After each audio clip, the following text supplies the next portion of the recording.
Hey, hey, hey, hey. Xung xoa cũng sẽ chỉ thay bằng một cái sức sản ở Python programming language. Chẳng là khả năng này khi mìnhធ្វើការលើកយកនៅ del just keyword បើយើងមកចែកជូននៅបរិញ្ញាបត្របងប្អូនគ្នាអញ្ចឹងអត្ថប្រយោជន៍នៃការប្រើប្រាស់នៅ del keyword នេះគឺល្អមែនតើពីព្រោះពេលខ្លះយើង define នៅ function នេះមួយយើង define នៅ class មួយបាទគឺយើងអត់ចង់ delete នៅ raw object ហ្នឹងយើងចង់ទុកវាក៏ប៉ុន្តែយើងប្រើនៅ del ដើម្បី block នៅក្នុងការ access យល់ណាបងខ្ញុំនិយាយអូខេជាឧទាហរណ៍ហើយខ្ញុំធ្វើការ define នៅ class មួយដែលនិយាយថា just going to class និយាយថា so up ហើយខ្ញុំនឹងធ្វើការបង្កើតនៅ function មួយដែលនិយាយថា just going to be so message ហើយនៅក្នុងនេះផងដែរគឺខ្ញុំនឹងធ្វើការបង្កើតបាននៅ just message យើងទៅ hello hello world hello Cambodia អញ្ចឹងដើម្បីយើងហៅនៅក្នុងនេះ just going to be so up dot just so message ឲ្យច្បាស់ណាបាទគឺច្បាស់ណាបាទ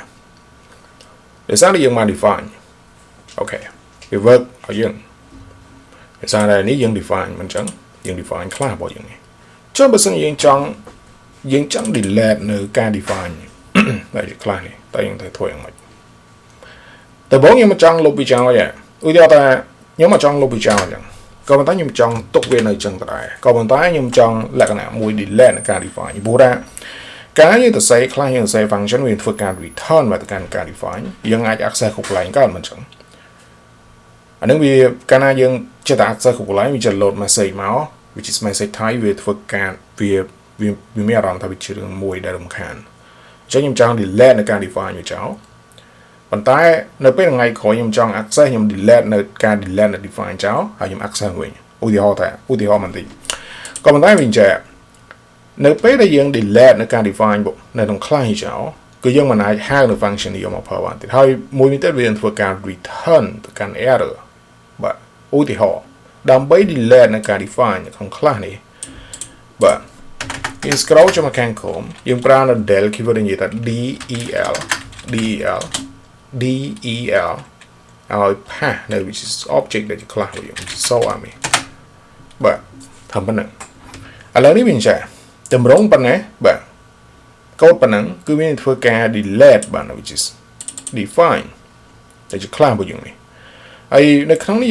យើងមិនអាច access យើងមិនអាចធ្វើបានទាំងអស់ហើយកូដកន្លែងវាធ្វើការ return ទៅកាន់ error ខ្ញុំ press play ឥឡូវ